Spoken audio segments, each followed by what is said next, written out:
Hi everyone, I'm Theodore Musa. I'll be responding to McKenna's Twitter. Uh, she's claiming that the Titanic suffered, or her proposition that the Titanic suffered a coal fire, which allowed it to be easily damaged and sink as a such rapid pace. And my proposition, where I claim that the Titanic would have sunk anyway. My advocate's first secondary claim, there was a 30 foot long diagonal marking found on its starboard side. My advocate claims that the fire made a large mark on the steel that made it indicate to stand heat. My advocate tries to prove from a New York Times article that the 3-story high, which is a 30-foot coal bunker, was affected by the fire. But according to the Navigation Center of Excellence, it was verified that the iceberg was 50 to 100 feet high, which is much larger comparing to the coal bunker. Any of the iceberg would have damaged what's above and beneath the coal bunker. In addition, the iceberg didn't strike right into the coal bunker, as my advocate stated above, from the beginning of the hull, which is the bottom side of the ship. According to the Undergraduate Engineering Reviews website, the Titanic sideswiped the iceberg, damaging nearly 300 feet of the hull. It started with the watertight compartments, which are like chambers to block water flooding into the ship's main body. The same idea is supported by Snopes' article, as it's written a 300-foot long line of damage on the starboard section of the hull, including punctures and gashes that opens up too many compartments to the sea, so that the weight of water dragged the bow down so low that the ship eventually sank. My advocate's first secondary claim, the fire was known about but downplayed. The advocate declares that the fire was known about before setting sail. And the article from the Smithsonian that was used by the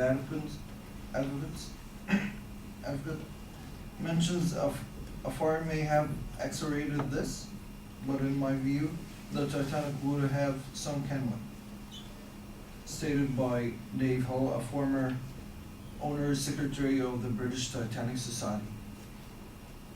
Furthermore, the points have been mentioned by the advocate just expresses the concern that witnesses, people, or crew members have been through regarding the fire that occurred in the Titanic's coal bunker before it even sails.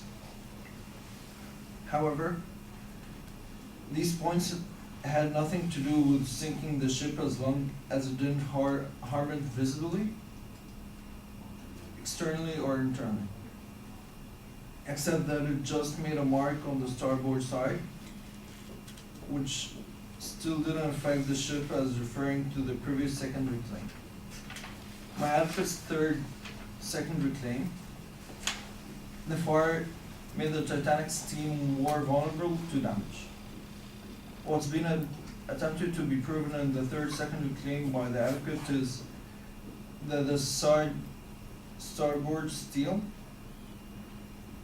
or starboard side steel, was weak enough to be affected by the fire. The steel was already vulnerable. That was actually Harland and Wolff's fault to be blamed on. The ship was built with substandard steel, as written in CBC News.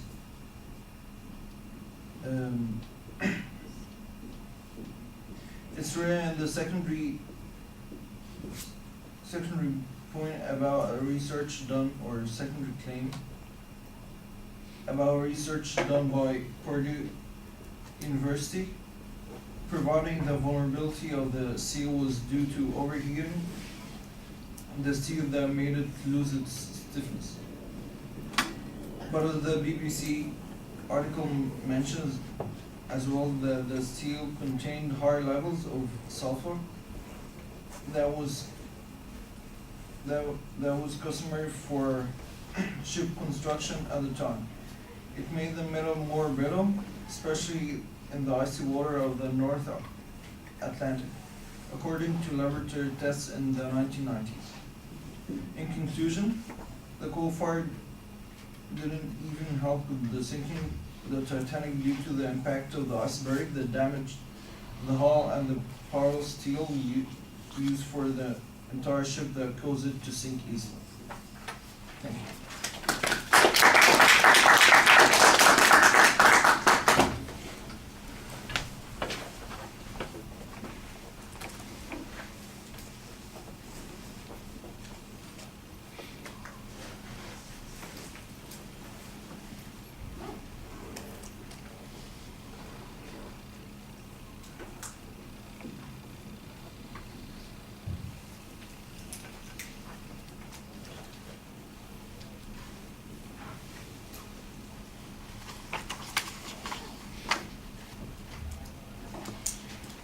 All right, well, the issues identified, you talk about what it's basically a causality claim that you're disputing here. There's not really much of a preview of the supporting structure, but you do signpost each of those points as you get to them. That part was clear. The notion that the marking matters, I think, is challenged effectively by the indication about where the iceberg level would be above and below the location of that particular spot. I think also the notion that it was a 300-foot breach of the hull that produced this problem with the leakage. You know, that doesn't sound like it's all where that fire was exclusively. And you had evidence on that seemed to suggest that there's likely a bigger cause. You know, the iceberg is the proximate cause of this particular thing. And you know, the size of the gash is also explained. You have a source citation on that, so I think that's pretty effective there.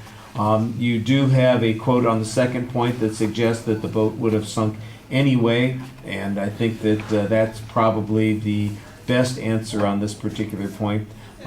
There's no denial about the fire issue. The only question is whether or not the fire was still going on during the cruise. And that doesn't get discussed either by you or by the advocate on this particular point. It's just a question of whether or not it did any damage to the steel hull that would have accelerated or made this more likely.